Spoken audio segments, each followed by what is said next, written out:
अब वक्त है हमारे चुनाव स्पेशल शो 2024 का अंक गणित का और आज का हमारा नंबर है 88। ये नंबर बिहार और महाराष्ट्र की लोकसभा सीटों का जोड़ है। देश की सियासत और सोशल मीडिया में आज दोनों ही राज्य टॉप ट्रेंड में हैं। वजह है बिहार में भतीजे चिराग पासवान को एनडीए में तरजीह मिलने से नाराज चाचा पशुपति कुमार पारस का केंद्रीय मंत्रिमंडल से इस्तीफा। तो महाराष्ट्र में शिवसेना शिंदे, एनसीपी अजीत और आरपीआई आठवले के बाद एनडीए में एक और पार्टी शामिल हो सकती है। ये पार्टी है राज ठाकरे की एमएनएस। ऐसे में सवाल यही है कि अगर एनडीए को अब की बार 400 पार जाना है तो क्या छोटे छोटे दलों के वोट बैंक को साधना ही होगा? बिहार और महाराष्ट्र में इन छोटे दलों के वोट का अंक गणित क्या है, आइए आपको दिखाते हैं।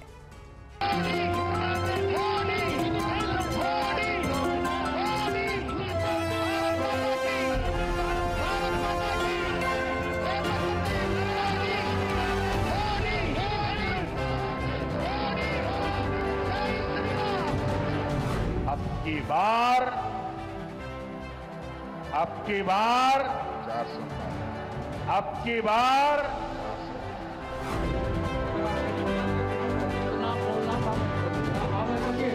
हमारे साथ नाइंसाफी हुई। मैं भारत सरकार के कैबिनेट मंत्री से मैं त्याग पत्र देता हूँ।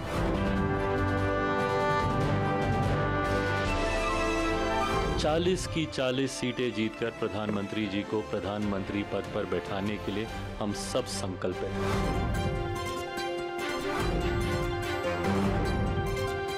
राज ठाकरे साहेबांना मी विनंती करतो की आज लोकांना लढणारी लोक पाहिजे। आज जो कोणी महाराष्ट्र धर्मासाठी, महाराष्ट्राच्या हितासाठी सामान्य लोकांच्या वतीने या महाशक्तीच्या विरोधात जो लढेल तो लोकांच्या मनामध्ये बसणार आहे। त्यामुळे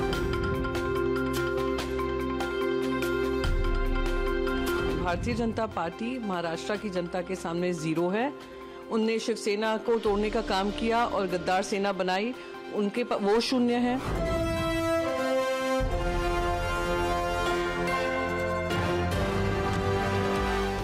बिहार और महाराष्ट्र की राजनीति से जुड़े ये दो चेहरे, पहले पशुपति कुमार पारस और दूसरे राज ठाकरे। पशुपति पारस को एनडीए के सीट बंटवारे में हिस्सेदारी नहीं मिली तो मोदी सरकार से इस्तीफे के बाद अब वो विपक्षी गठबंधन में भागीदारी की संभावना तलाश हो सकते हैं। जबकि राज ठाकरे, जिनका सियासी वजूद संकट में था, उन्हें 2024 के चुनावी समर में बीजेपी से संजीवनी मिलने की उम्मीद है। बिहार और महाराष्ट्र की 88 लोकसभा सीटें बीजेपी के लिए एनडीए के अब की बार 400 पार के लिए बेहद अहम है। अब की बार 400 अब की बार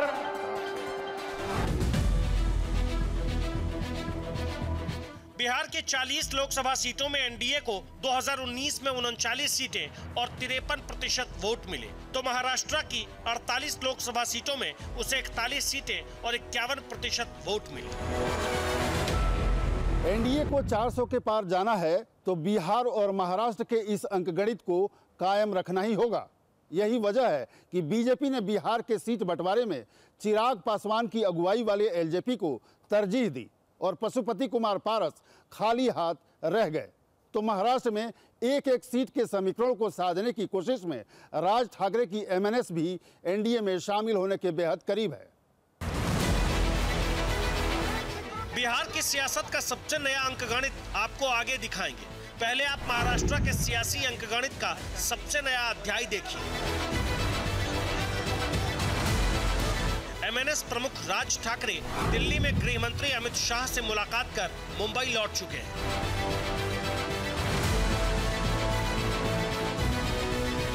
दिल्ली में राज ठाकरे ने अपने बेटे अमित ठाकरे के साथ पहले बीजेपी महासचिव विनोद तावड़े से मुलाकात की और फिर गृह मंत्री अमित शाह से।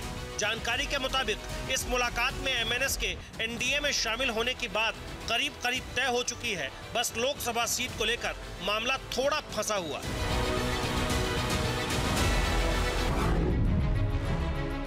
सूत्रों के मुताबिक राज ठाकरे ने अमित शाह से महाराष्ट्र की 2 लोकसभा सीटें मांगी है। इनमें से एक सीट है दक्षिण मुंबई और दूसरी है नासिक या शिरडी में से कोई एक।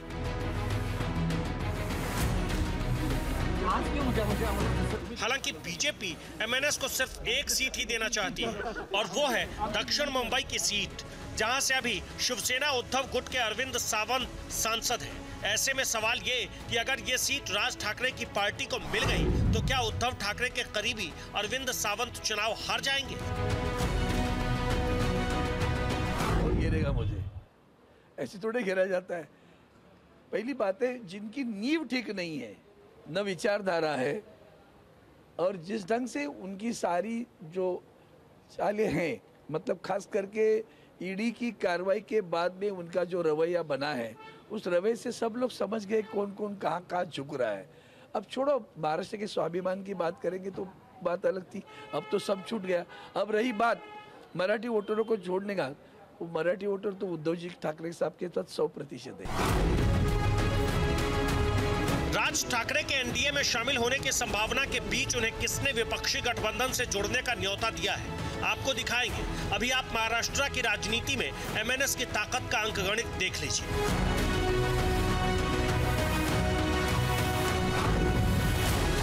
2019 के महाराष्ट्र विधानसभा चुनाव में एमएनएस ने 101 सीटों पर उम्मीदवार उतारे। इनमें से सिर्फ एक पर उसे जीत मिली, लेकिन पूरे राज्य में उसे 2.25% वोट मिले।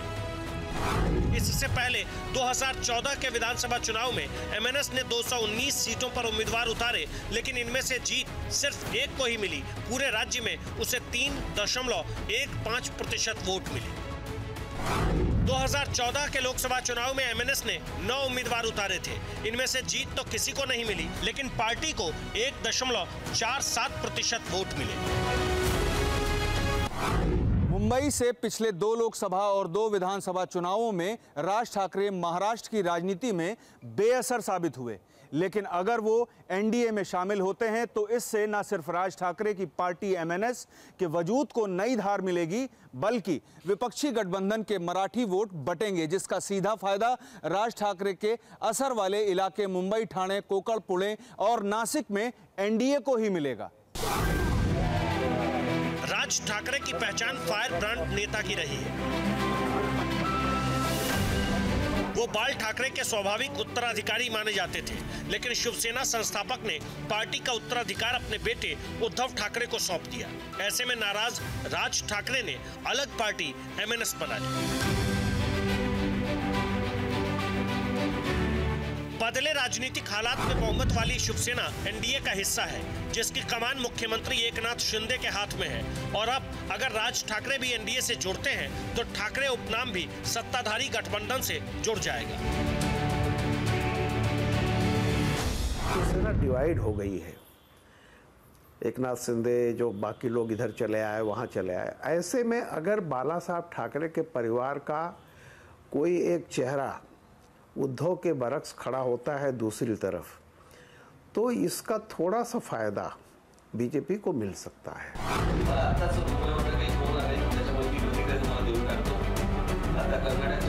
हालांकि राज ठाकरे की पहचान उत्तर भारतीय विरोधी के तौर पर भी रही है, जिसका हवाला देकर कांग्रेस ने बीजेपी को आईना भी दिखाया है।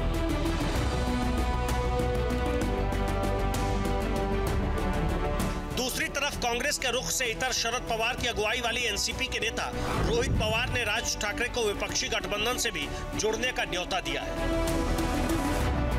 राज ठाकरे साहेबांना मी विनंती करतो की आज लोकांना लढणारी लोक पाहिजे। आज जो कोणी महाराष्ट्र धर्मासाठी, महाराष्ट्राच्या हितासाठी, सामान्य लोकांच्या वतीने ह्या महाशक्तीच्या विरोधात जो लढेल तो लोकांच्या मनामध्ये बसणार आहे। त्यामुळे आज लढाईची परिस्थिती असताना भाजप बरोबर न जाता आपण एकत्रित येऊन लढलं, आणि ते सुद्धा महाराष्ट्राच्या बाजूने लढणं हे फार महत्त्वाचं आहे। शरद पवार के पोते रोहित पवार ने राज ठाकरे से महाराष्ट्र के विपक्षी गठबंधन एमवीए से जुड़ने की अपील की है। इस पर उद्धव ठाकरे के करीबी संजय राउत ने क्या कहा है, उसे भी सुन लीजिए। पवार साहब ने बात कही है। उनका पार्टी का पार्टी मीन्स कौन? पार्टी के कौन से नेता ने बात कही है? आप नाम बताइए। राज ठाकरे से बीजेपी और एनडीए को क्या फायदा होगा, ये तो 4 जून को ही पता चलेगा। लेकिन अभी विपक्षी गठबंधन बीजेपी से एमएनएस की जुगलबंदी का अंजाम शून्य होने का दावा कर रहा है। छत्रपति शिवाजी जी महाराज की। भारतीय जनता पार्टी महाराष्ट्र की जनता के सामने जीरो है। उनने शिवसेना को तोड़ने का काम किया और गद्दार सेना बनाई, उनके वो शून्य है। जो फिर एनसीपी ली तोड़कर अजीत पवार जी की, वो शून्य है। और राज ठाकरे जी शून्य हैं ही, तो शून्य शून्य शून्य शून्य शून्य ही रहेगा। महाराष्ट्र में ना तो एनडीए और ना ही इंडिया में अभी सीट बंटवारे के अंतिम फॉर्मूले का ऐलान हुआ है।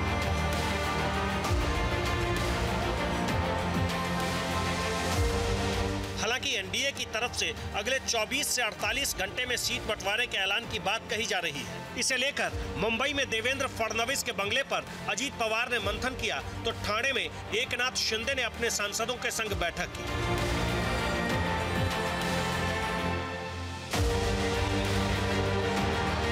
एक तरफ एनडीए में सीट बंटवारे का हिस्सा पक्का करने की कोशिश तेज है, तो दूसरी तरफ इंडिया में प्रकाश अंबेडकर ने शरद पवार और उद्धव ठाकरे के खिलाफ मोर्चा खोल दिया है।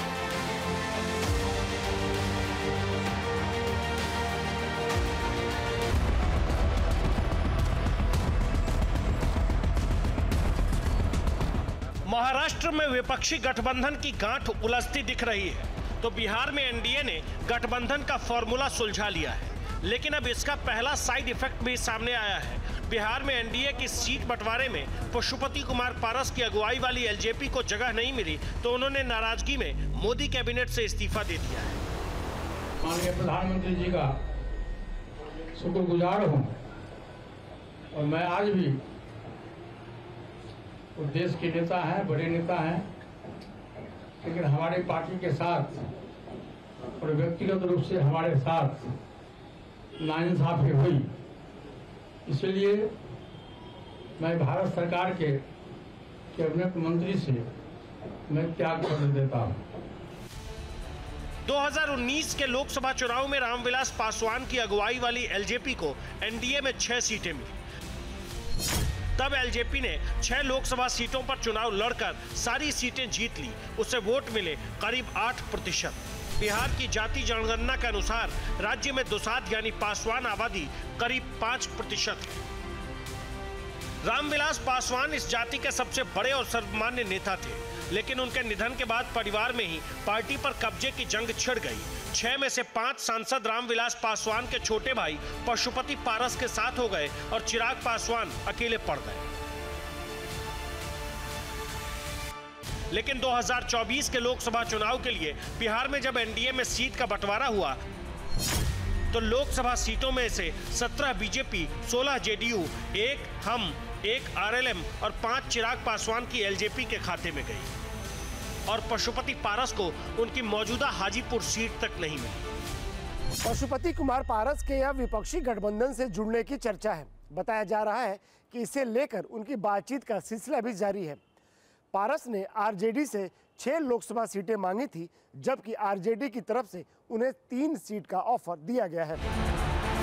जानकारी के मुताबिक विपक्षी गठबंधन में आरजेडी पशुपति पारस को हाजीपुर के अलावा नवादा और समस्तीपुर सीट दे सकती है, यानी हाजीपुर में अब की बार चाचा और भतीजा आमने सामने हो सकते हैं। में तो ना इंसाफी होती ही है। अच्छा किया उन्होंने छोड़ दिया, उनको बहुत पहले ही छोड़ देना चाहिए था पारस जी को, और अच्छा किया उन्होंने छोड़ दिया, तो बहुत अच्छा डिसीजन है। हम तो सबसे पहले वेलकम करेंगे उनका। पशुपति बाबू को कितना सम्मान दिया है, लंबे समय तक कैबिनेट में मिनिस्टर रहे हैं, और जब उन्हीं के भतीजे का जिसका हक भी बनता था, उनके पिताजी के जाने के बाद उत्तराधिकारी थे, उनको छोड़ के इनको सम्मान मिलते रहा, और उसके बाद जब उसको नए लोगों को अवसर मिल रहा है तो इनको आशीर्वाद देना चाहिए और मिल करके आगे बढ़ाना चाहिए। बिहार में एनडीए के सीट बंटवारे में उपेंद्र कुशवाहा की पार्टी आरएलएम को 1 सीट मिली तो उनकी नाराजगी की खबर भी सामने आई। हालांकि अब बीजेपी महासचिव विनोद तावड़े ने कुशवाहा से मुलाकात कर उनकी नाराजगी दूर कर दी है। उपेंद्र कुशवाहा पाला बदलने में माहिर है। 2019 के चुनाव में वो विपक्षी गठबंधन यूपीए में शामिल थे। तब उन्हें यूपीए में 5 लोकसभा सीटें मिली थी, लेकिन जीत 1 पर भी नहीं मिली। हालांकि करीब 4% वोट जरूर मिले थे। बिहार की जाति जनगणना के अनुसार राज्य में कुशवाहा जाति की आबादी करीब 4% है। उपेंद्र कुशवाहा की जाति से ही सम्राट चौधरी भी आते हैं, जो बिहार बीजेपी के अध्यक्ष और मौजूदा नीतीश सरकार में उप मुख्यमंत्री हैं। एनडीए की सीट शेयरिंग कल हो गई, अब जिनका नहीं हो रहा है वो बताएं। भारतीय जनता पार्टी और एनडीए पूरी तरह तैयार है कि 2024 के चुनाव में सभी सीटों पर बिहार में जीत हासिल। इस दावे को सही साबित करने के लिए बीजेपी कोई कसर नहीं छोड़ना चाहती। यही वजह है कि उपेंद्र कुशवाहा की पार्टी आरएलएम को एक सीट देने के साथ साथ जीतन राम मांझी को एक सीट दी गई है। जीतन राम मांझी की पार्टी HAM भी पिछली बार यूपीए का हिस्सा थी। 2019 में यूपीए ने हमको 5 सीटें दी, लेकिन उसे जीत एक पर भी नहीं मिली। हालांकि 2% वोट जरूर मिले। बिहार की जाति जनगणना के अनुसार जीतन राम मांझी की जाति मुसहर की आबादी करीब 3% है। शायद ये 3% वोट की ताकत ही है जो जीतन राम मांझी के बेटे संतोष सुमन बिहार सरकार में मंत्री हैं और अब उनकी पार्टी को एनडीए में गया लोकसभा सीट से चुनाव लड़ने का मौका भी मिला है। महादलित का एक बड़ा वर्ग है, वो चिराग पासवान के साथ है। जो एक कुशवाहा समुदाय कहा जाता है, वो जिसको कोयरी कहते हैं बिहार में, उसका एक बड़ा चंक उनके साथ है, उपेंद्र कुशवाहा के साथ है। तो हम उसकी दृष्टि से देखते हैं। इस समय पूरा माहौल वैसा है, इसलिए इन सबका महत्व होता है, लेकिन केवल जोखिम न उठाने की दृष्टि से ही इस समय गठबंधन का महत्व है। बाकी सबको पता है कि अगर उन्होंने कोई बाहर गया तो क्षति केवल उनको होनी। बिहार के पड़ोसी राज्य झारखंड में भी बीजेपी की सहयोगी AJSUP है, जिसने 2019 के लोकसभा चुनाव में एक सीट पर जीत भी दर्ज की थी। पिछली बार झारखंड की 14 में से 12 सीटों पर एनडीए को जीत मिली थी, तो एक सीट पर कांग्रेस और JMM ने जीत हासिल की थी। लेकिन इस बार बीजेपी का इरादा झारखंड की सारी 14 सीटें जीतने का है। ऐसे में पहले सिंहभूम की कांग्रेस सांसद गीता कोड़ा को पार्टी में शामिल कराया गया और अब JMM की विधायक और शिबू सोरेन की बहू सीता सोरेन को भी बीजेपी की सदस्यता दिलाई गई है। लोकसभा में बहुमत का आंकड़ा 272 है, लेकिन एनडीए ने अब की बार 400 पार का लक्ष्य रखा है, जिसे हासिल करने के लिए मुकम्मल गुणा भाग भी हो रहा है। एक वोट बैंक का ख्याल रखा जा रहा है। यही वजह है कि बिहार से लेकर महाराष्ट्र तक छोटे छोटे दलों को एनडीए से जोड़ने की कवायद चल रही है। अब सवाल ये कि क्या ये छोटे दल बीजेपी के 400 पार सीट और 50% से ज्यादा वोट की गारंटी साबित होंगे, या फिर अकेले नरेंद्र मोदी को ही अपने नाम और काम के बूते 2024 की चुनावी लड़ाई फतह करनी होगी। Bureau report, TV9 Bharatvarsh.